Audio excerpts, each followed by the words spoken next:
Okay. Have you ever been religious? Dun Religious? dun dun. Well, of course, I'm really religious. Can't you tell? No, I can really say I'm not really religious, but I believe in God. And I say my prayers in the morning, and lots of times I thank Him. I'm still kicking in the morning, and I say them every night. And the older I get, I seem to say them more. I'm not really. I was raised in the Episcopal Church, and we did go to church every Sunday. But I'm not all that religious, but I'm very spiritual. Yeah, I swear whatever she says a prayer for usually works. Usually happens. No, And I how- just bug the hell out of him until he answers me. And so being here in Salt Lake and the whole Mormon thing, how did that come about with like me getting baptized and that? We lived And in how'd a that work? duplex, and the neighbors didn't let up. We never had a chance. We had a duplex. And the other guys in the duplex were missionaries. Mm-hmm. So they'd always talk to us about, hey, and then right across the street was the church. Yeah. So they would always talk to us. Why don't you come to church? Why don't you come to church? And finally one day. Different story. Yeah, I know. I So- just thought about it. So finally we went to the church and kept talking to us, and Mm-hmm. you had to become a Mormon. And so the next thing I know, we were getting baptized into the Mormon church. How long were you in Salt Lake before that happened? A year. Steve was about 4 or 5, Yeah. and Brent, no, he was about 4, because it was before Brent was born. And you both did, right? Mm-hmm. That's what I thought. Yeah. So we were here about 3.5 years, because we lived for a year and a half in Grants when Yeah. Steve was a baby. Did you ever go to church? Oh yeah, we went to church. For how long? I just felt more, when I went to an Episcopal church, I just felt more like I'd been at church. Mm-hmm. The drawing tic-tac-toe on the backs and cereal, that used to bother We me. used to go to church over at 3010 East, 3345 South. Mm-hmm. We went to church there quite a bit.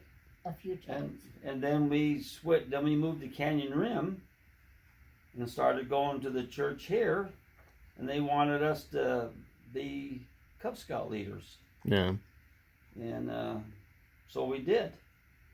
Was it Boy Scout or Cub Scouts? Cub Scouts, wasn't it? What are you shaking your head for? We were over at East Mill Creek Scouts. Here they didn't. Well, here's where we had the problem. They wanted us to get it going because they only had a few people, wasn't it? And then so I said okay, and I says we started asking people to become den mothers, or what do you call them, den mothers? Mm-hmm. But we didn't want to have just the ones that wanted to do it. They had so many things going on in the church Busy, yeah. that they didn't have time for Cub Scouts. So we were asking people that wanted to do it. Mm-hmm. Sometimes they smoked, sometimes they didn't go to church, but they said, yeah, I want to be a Cub Scout leader, or not a leader, a den mother or something like Yeah. that. Well, I forget his name, the bishop here called us in and says, we don't want you to ask these people. Yeah. And I know another thing I would do is if a kid turned 8 and we knew about it, we'd take a Cub Scout book and a tie and say, hey, whether he's LDS or not, we'd say, hey, come on in, Mm-hmm. join our thing. And they didn't want us to do that anymore. Hmm. I said, what do you mean? And they flat says, if they smoke or drink or they're not LDS, we don't want them in our ward. Yeah. And I said, well, then let that, and I've never been back to church. But I was den mother for 8 years. I was She Weebo was leader a for good 2. I den was mother. Cub master for 1. But it just kind of fell apart when we moved here.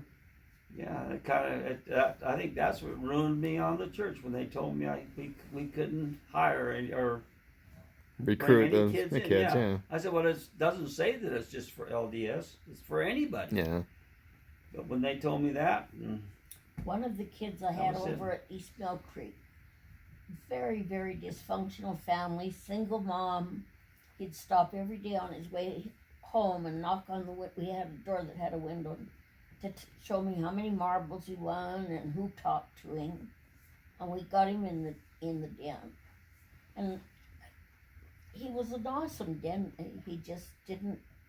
Was that the one that was so That's he Mark had Marlowe. he had that extra, what do you call it, where he did everything before the other kids could do it. He'd have it all done and everything. Is Mark Marlowe, but I had to work with him. But that was rewarding. He brought you that big ring, wasn't Yeah, he it? took a collection up with all the other boys in the den, and he come for birthday, and I think it was like, I don't know, $3 or $4 ring.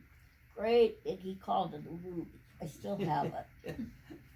And he gave it to me for my birthday. And so I would wrap it with masking tape, and I'd wear it every scout meeting, every den meeting. I'd wear my ruby, and he was so proud of that. Yeah, that's cool. He didn't have any money, but he found a way to buy the ring. Nice. The one thing that confused me about that, because when I was Oh, in and Scouts, I did work at the school.